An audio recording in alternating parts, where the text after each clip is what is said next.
إن الحمد لله نحمده ونستعينه ونستغفره ونعوذ بالله من شرور أنفسنا وسيئات أعمالنا. من يهده الله فلا مضل له ومن يضلل فلا هادي له، وأشهد أن لا إله إلا الله وحده لا شريك له، وأشهد أن محمدا عبده ورسوله. يا أيها الذين آمنوا اتقوا الله حق تقاته ولا تموتن إلا وأنتم مسلمون. يا أيها الناس اتقوا ربكم الذي خلقكم من نفس واحدة وخلق منها زوجها وبث منهما رجالا كثيرا ونساء، واتقوا الله الذي تساءلون به والأرحام إن الله كان عليكم رقيبا. يا أيها الذين آمنوا اتقوا الله وقولوا قولا سديدا يصلح لكم أعمالكم ويغفر لكم ذنوبكم، ومن يطع الله ورسوله فقد فاز فوزا عظيما. أما بعد، فإن أصدق الحديث كتاب الله تعالى، وخير الهدي هدي محمد صلى الله عليه وعلى آله وسلم، وشر الأمور محدثاتها وكل بدعة ضلالة. أخرج البخاري ومسلم من حديث أبي هريرة رضي الله عنه أن رسول الله صلى الله عليه وعلى آله وسلم قال: ستكون فتن القاعد فيها خير من القائم، والقائم فيها خير من الماشي، والماشي فيها خير من الساعي. من يشرف لها تستشرف، ومن وجد ملجأ أو معاذا فليعذ به. والنبي صلى الله عليه وعلى آله وسلم كما في الصحيحين من حديث أسامة بن زيد رضي الله عنهما أشرف يوما على أطم من أطام المدينة فقال: أترون ما أرى؟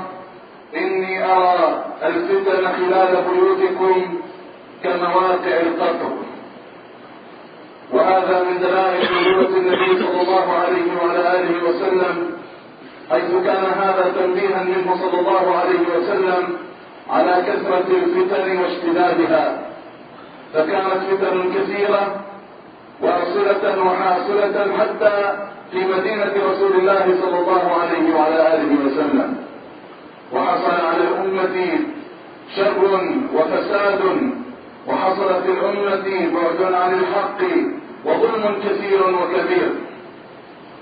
من بعد شهادة أمير المؤمنين عمر بن الخطاب رضي الله تعالى عنه، وجد بعض الناس من مقدم الخوارج ومن مقدم الرافضة ومن المؤلفين ومن الجاهلين ومن الضائعين والمضيعين، خرجوا يسعون للظلم والمطالبة والمعارضة لعثمان أمير المؤمنين.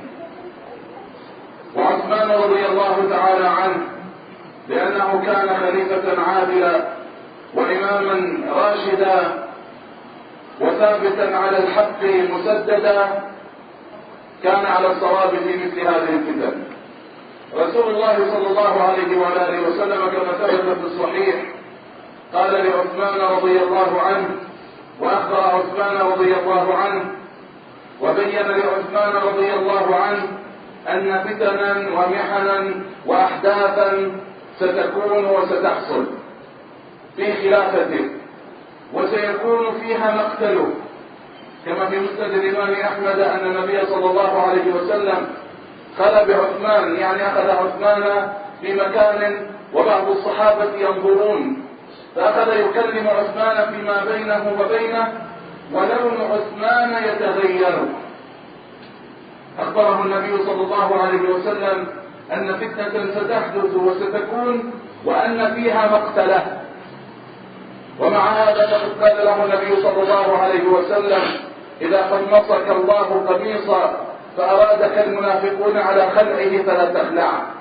هذا نص يأمر عثمان رضي الله تعالى عنه، فيه نص وأمر لعثمان رضي الله تعالى عنه أنه لا يجوز له أن يكون متنازلا. خليفة راشد تولى الخلافة بطريق شرعي، بالشورى وبالنظر الشرعي وبالبيعة الشرعية الإسلامية الحقة، لم يأتي بصندوق الانتخابات ولا بخروج ولا انقلابات ولا بزيغ مما يأتي به الناس من هنا وهناك. خليفة راشد، والنبي صلى الله عليه وسلم كما في حديث سفينة مولى رسول الله صلى الله عليه وسلم عند أصحاب السنن قال: خلافة النبوة 30 سنة، ثم يؤتي الله تعالى الملك بعد ذلك من يشاء. فعثمان رضي الله تعالى عنه إمام عدل وخليفة راشد، مأمور وإن شئت فقل منهي أن يتنازل عن الخلافة حتى يكون في هذا قدره، ولكنه رضوان الله تعالى عليه مع هذا الأمر ومع هذا النص ومع اختلاف شأنه عن شأن غيره، ومع أنه مأمور ومنهي من رسول الله صلى الله عليه وسلم بالتعيين والتحديد، ومع أنه معلم من رسول الله صلى الله عليه وسلم أنه مقتول في هذه الفتنة، جمع هذا كله فأدرك أن فتنة ستكون، سيطلب منه انخلاع وسيقتل. ما الذي يجب عليه؟ يجب عليه ألا ينخلع. وما الذي سيحصل عليه؟ سيحصل عليه أنه سيقتل. ولهذا رضي الله تعالى عنه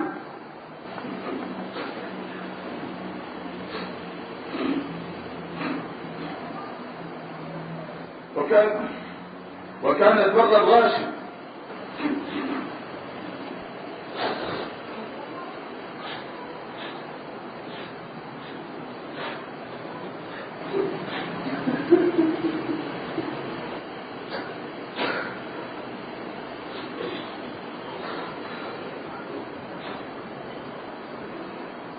أبى أن يراق أي دم من أجل الحفاظ على هذا الذي أمر شرعا بالمحافظة عليه، ونهي من رسول الله صلى الله عليه وسلم أن يتنازل عنه. يعلم أنه حتما مقصود وإمام شرعي مؤيد من الله ممن رضي الله تعالى عنه،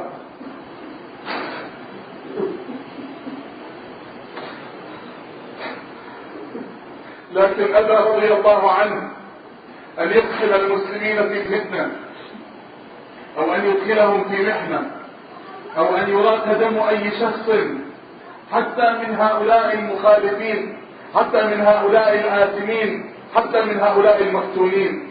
كان يطل على المسلمين وينشد الله تعالى ويسائلهم من ومن وماذا فعلت وما ذنبي، يذكرهم ويعظهم وهو يعلم أنه مقتول حتى يبرئ الذمة أمام الله، لأنه لا يجوز أن يكون معينا على دمه، ولا يجوز أن يكون مسلما نفسه للظالمين والباغين والطغاة، ولا يجوز أن يكون ساكتا عن الأمر بالمعروف والنهي عن المنكر، ولا يجوز أن يكون ساكتا عن نصيحة المسلمين وعن نصيحة هؤلاء المغرر بهم.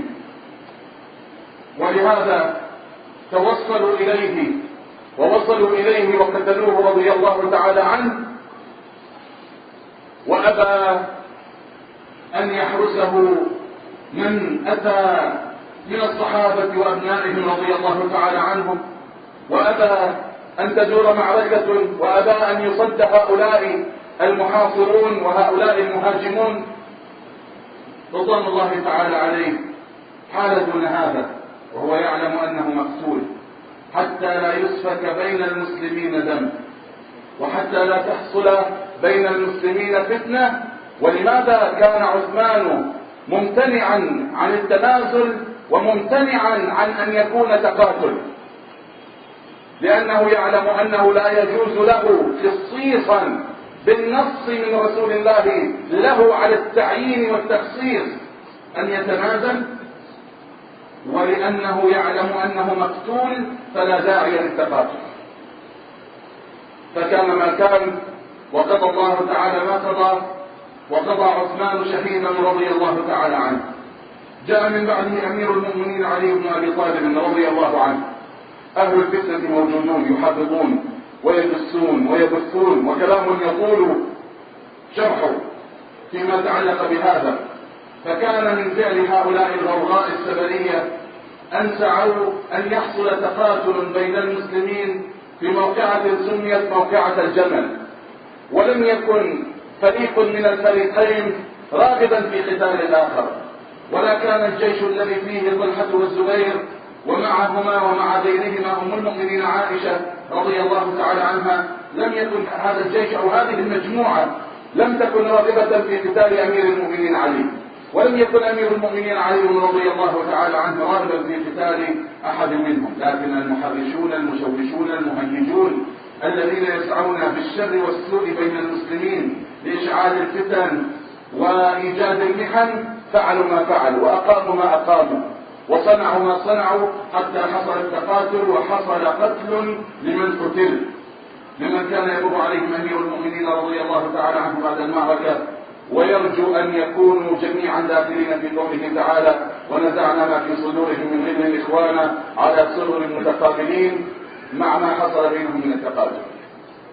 ثم كان امتناع معاوية رضي الله تعالى عنه على أساس ما جرى وما دار وما رأى من قتل وتقاتل، وظنه أن مفتونين وأن ناسا من أهل السوء يندسون بين من مع علي أمير المؤمنين، قال: لا نبايع بالخلافة حتى يقتص لعثمان من قتلته الذين سعوا وفروا وبغوا وقتلوه ظلما وعدوانا. فكان لمعاوية رضي الله تعالى عنه نظر في هذا، وعلي رضي الله تعالى عنه هو أمير المؤمنين واجب البيعة، يجب أن يدخل المسلمون جميعا في بيعته، وبالسعي والنظر ومن هنا ومن هناك، وحصل ما حصل، كانت موقعة صفين، ثم كان رفع المصاحف وكانت الدعوة إلى التحاكم. علي رضي الله تعالى عنه مع كل ما رأى ومع أنه الإمام الحق الذي يجب أن يبسط سلطانه ويجب أن يكون الجميع داخلين في إمرته وإمامته، ومع أن معاوية ظل بعد هذا إلى آخر حياة أمير المؤمنين علي لا يبايع، ومع هذا لم يكن علي رضي الله تعالى عنه، لأنه يخاف الله تعالى ويخشاه ويتقيه، مقاتلا له في تلك الأيام الباقية مع ما هو حاصل ومع ما هو كائن، لأن الصحابة إذا أقدموا على القتال يقدمون عليه وهم يقدمون رجلا ويؤخرون رجلا. إذا كان هذا القتال في من يصلي إلى القبلة ينبغي أن ينظر وينبغي أن يحذر، وينبغي أن يكون بين المسلمين في هذا ازدجار واتعاظ واعتبار وطول نظر. ولم يكن علي رضي الله تعالى عنه بعد هذا مقدما ولا متجاسرا بقوة وبصلابة وشجاعة وشدة على قتال أحد إلا الخوارج، إلا كلاب أهل النار الذين هم شر فتى تحت أديم السماء وخير كثير من قتلوه في قاتلهم وقتلهم في المعركة التي تعرف بمعركة النهروان. لا بد أن نرجع إلى مناهج وإلى سير وإلى أحوال الخلفاء الراشدين، لا بد أن تدرس بعلم وبصيرة، وأن يكون المرء سائرا في هذا على الرجوع أو بالرجوع إلى علماء السنة على ما يؤدي به إلى الخير والفلاح والبصيرة. أردت إيضاح الحق في هذا الباب أو الإشارة إلى شيء من الصواب فيما يتعلق بهذا الأمر، لأنني وجدت خلطا واستدلالا بقصة عثمان رضي الله تعالى عنه في غير موضعها، وجعل من كان مؤيدا منصوصا عليه كذاك الثاني خلط وخبط وفتن وأهواء تفضي إلى سفك الدماء ووجوه الأشلاء، ولا حول ولا قوة إلا بالله العلي العظيم. وأنا أسألكم يا عباد الله، الآن إذا أقدم شخص على القتال والقتل، وأقدم شخص على سفك الدماء، وأقدم شخص على التحارب أو على الحرب أو على القتل أو على الاعتداء على أي شيء أو على أي شخص، من أجل ماذا؟ ولأجل أي شيء؟ حصل ما حصل وجرى ما جرى، وأصول أهل السنة والجماعة واضحة، لا نرى الخروج على أئمتنا وولاة أمورنا وإن جاروا. جرى ما جرى وحصل ما حصل، وقع ما وقع وقدر ما قدر، وكان التنادي، وهذا الذي يوجب على المؤمن الصادق الذي يريد نجاته وصلاح دينه، كان التنادي بين الجميع بالشرعية. أي شرعية يقصدون؟ يقصدون الشرعية المصطنعة، الشرعية التي في الواقع وفي الشريعة لا شرعية لها، لأن الشرعية التي نعترف بها هي الشرعية التي جاءت بها الشريعة الإسلامية.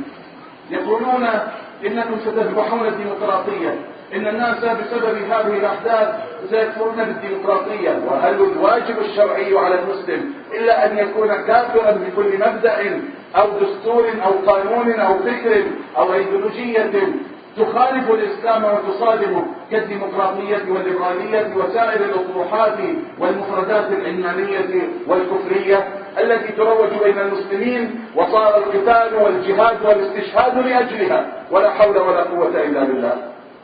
شخص يقول لكنهم مستبطنون الشريعة أو يريدون كذا، هذا الاستبطان سيظل 100 عام معهم ولن يصرحوا. ودين الله لا ينصر بمعصيته أبدا، دين الله لا ينصر بمعصيته أبدا.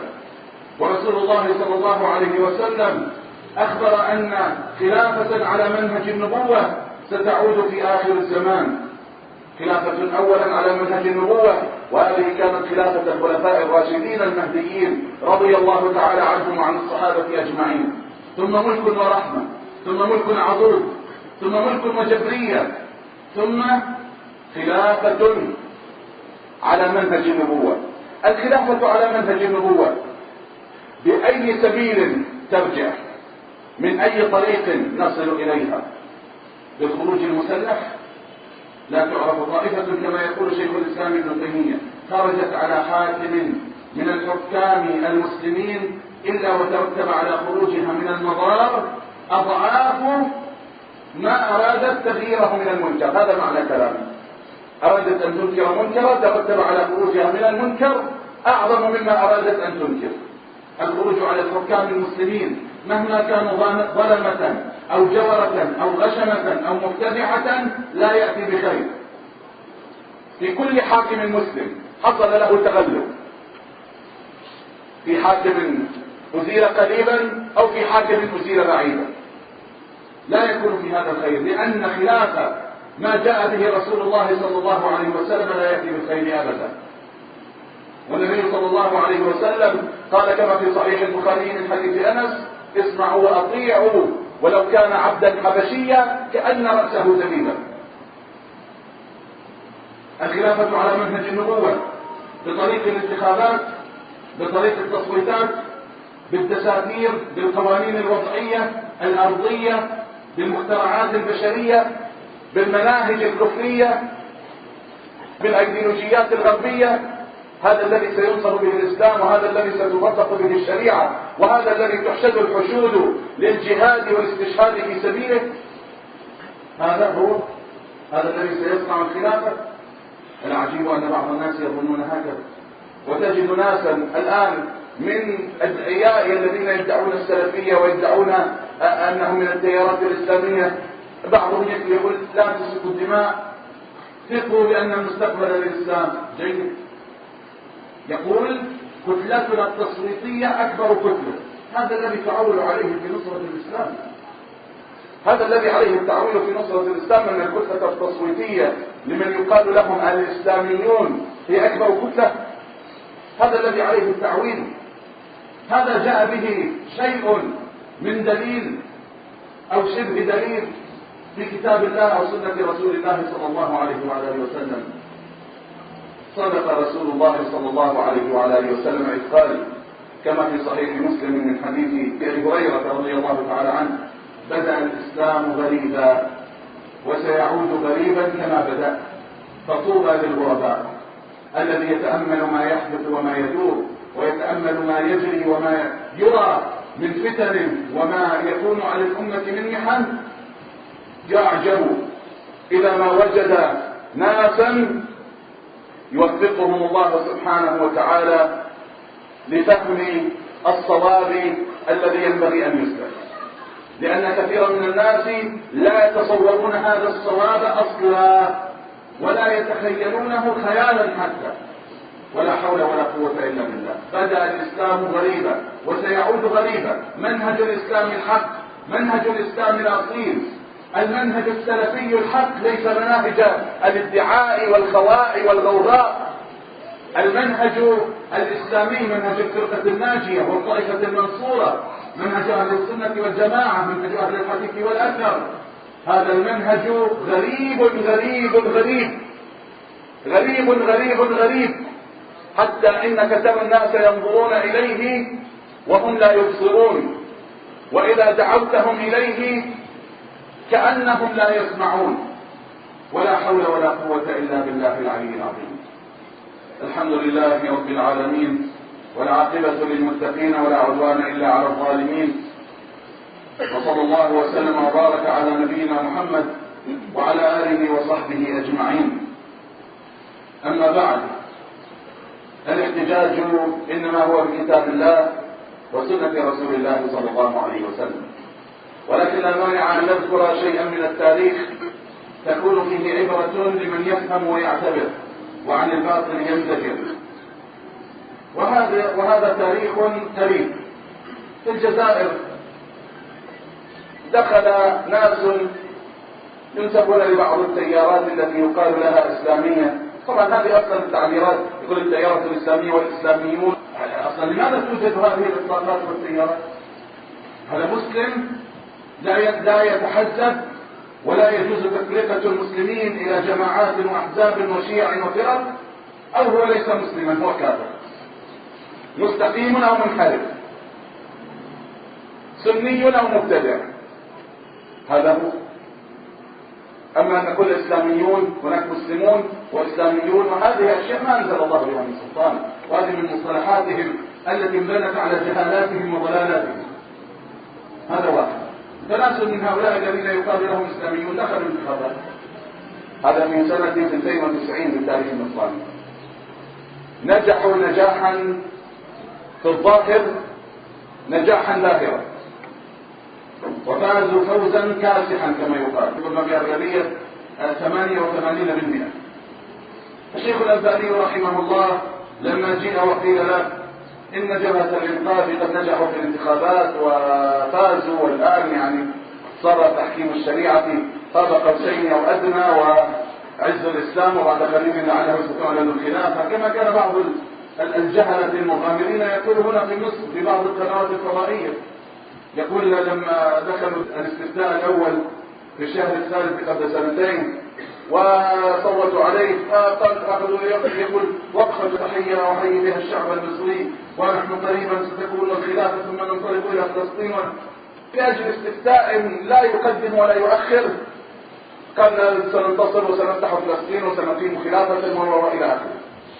الخلافة وتحرير فلسطين لم يكون هذا بانتخابات، ولم يكون هذا بشيء من هذا الوراء.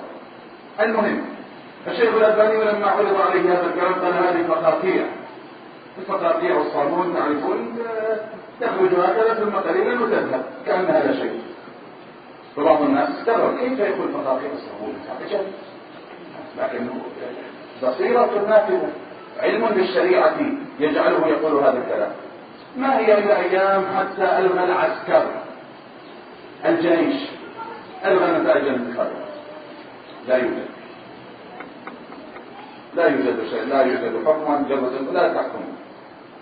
وهذا خطأهم من الأول، أنهم لا بد أن يفهموا أن تغيير الرأس لا يغير الناس، وأن الدخول بالانتخابات لن يغير شيئا من الواقع.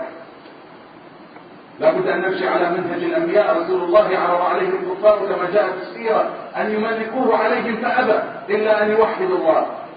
كان يمكن أن يقول أتملك وأدعوهم، لا يعلم أن يتملك وهم مشركون لن يقبلوا به داعية، وسيقولون له أنت إنما تريد الملك وقد أعطيناك، اسكت ولا تتكلم. وبعد قليل إذا ما أدوا الغرض وحصل نزعوه، كمثل ما يصنع الأمريكيون، يستدرجون الإخوان ويستدرجون غيرهم حتى يجعلوهم حكاما لسنة ثم بعد هذا يخرجونهم ويدرسون عليهم وعلى غيرهم من الذين يقال لهم إسلاميون 50 سنة. صحيح؟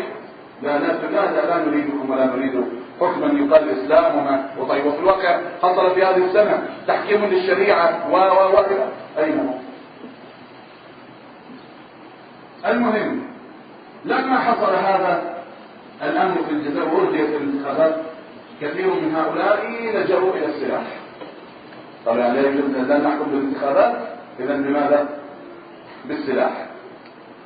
وحصل على مر سنوات كثيرة، أكثر من 10 سنوات، بل إلى ما بعد هذا إلى يومنا هذا بقايا هؤلاء ما زالوا موجودين في الجزائر وينودون في الجبال، وتفرقوا فرقا وصاروا جماعات متعددة، وحصل قتل وبلايا ورزايا، وكان بعضهم حتى يقتل والديه. شخص والداه تقدم لبنتهما التي هي أخته ضابط شرطة ليتزوجها فقتلا والديه، وكتب بعضهم عن هذا مقالا: هكذا يكون السير على منهج السلف الصالح، لأنه لم يبالي حتى في والديه وقتلهما حسبة لذلك، لأن هذا ضابط الشرطة، وبمجرد أنه ضابط الشرطة فهو كافر. وبالمناسبة وهذا أمر مهم، في ذلك الوقت محفوظ نحناح، وهذا كان في الجزائر وهو كان زعيم الإخوان هناك، قبل أن يدخل اللعبة السياسية في مقابل السقوط أو المشاركة مع السلطة الحاكمة في الإنكار على هؤلاء المسلحين. وكان هذا الذي دار، وظل محفوظ نحناح يشارك في الانتخابات حتى مات. هذا من؟ هذا الإخوان. إذا وما موقف الإخوان في مصر ذاك الوقت من هذا الذي دار؟ ولا المسألة تدور أيضا مع الحزبية والعصبية للإخوان؟ نتكلم عن كل التيارات لا بأس، نتكلم إلا الإخوان لأنني إخواني، والثاني إلا التبليغ لأنني تبليغي، والثالث إلا الفساد الجهاد لأنه فسادي جهادي. اذكر كل التيارات إلا تياري، إلا حزبي، إلا ضلالي، إلا جهلي، إلا من يضيع بهم الدين والدنيا عند كثير من الناس، ولا حول ولا قوة إلا بالله. ألا ينبغي أيضا في هذا الوقت على نفس المنهج أن يقال: طيب إذا شاركوا كما كنتم تشاركون، ولا أنتم في هذه المرة كذا، ولا ما الذي سيكون؟ تناقضات ولا حول ولا قوة إلا بالله.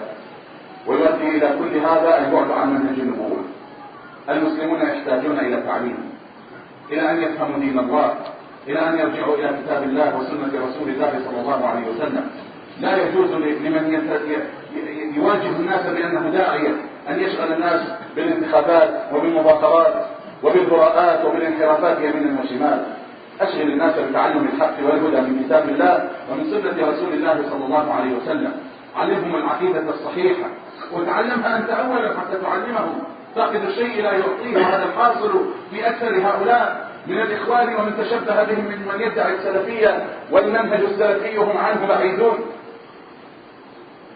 تعلم العقيدة، تعلم الحلال والحرام، تبصر بمنهج الأنبياء عليهم الصلاة والسلام، أنكر الضلالات، أنكر المحدثات، أنكر البدع، أنكر المنكرات، بين الحق والهدى لما تستطيع. من رأى منكم منكرا فليغيره بيده، فإن لم يستطع فبلسانه، فإن لم يستطع فبقلبه، وذلك أضعف الإيمان. واعلم أن دين الله لا يمكن أن ينصر أبدا بمعصية الله. واعلم أن الخروج عن منهج الأنبياء عليهم الصلاة والسلام ما رأينا منه إلا الشر، ولم نرى منه إلا الشر، وإن تزين هذا الشر في بعض الأوقات وفي بعض المقدمات لبعض من لا يفهم. والفتنة إذا أقبلت خفيت على كثير من الناس، فإذا أدبرت تبينت لمن لم تكن له متبينة من قبل. ولا حول ولا قوة إلا بالله. ختاما، لا يجوز لمسلم في هذه الأيام أن يدخل في شيء من الفتن أو المحن أو المظاهرات أو الاعتصامات أو الضرب أو القتل أو سفك الدماء. لا تتعرض لشيء من هذا، وابتعد عن كل شيء من هذا. إذا أردت السلامة في دينك، والسلامة في دينك فيها السلامة في دنياك إن شاء الله، وإلا فالأهم عندنا السلامة في الدين. السلامة في الدين بالبعد عن كل هذا وباجتناب كل هذا. أقول هذا في آخر الخطبة بصراحة حتى يفهم من لم يفهم ما تقدم. ونسأل الله سبحانه وتعالى أن يعلمنا ما ينفعنا، وأن يعيذنا من شرور أنفسنا وسيئات أعمالنا. لا بد أن نجدد التوبة، ولا بد أن نكون من المستغفرين ومن الراجعين إلى الله رب العالمين. ربنا اغفر لنا ذنوبنا وإسرافنا في أمرنا، وثبت أقدامنا، وانصرنا على القوم الكافرين. اللهم احينا على الإسلام والسنة وأمتنا عليهما، وأعذنا من كل فتنة، وأحينا على الإسلام والسنة، واحشرنا في زمرة خاتم النبيين مع النبيين والصديقين والشهداء والصالحين، والحمد لله رب العالمين.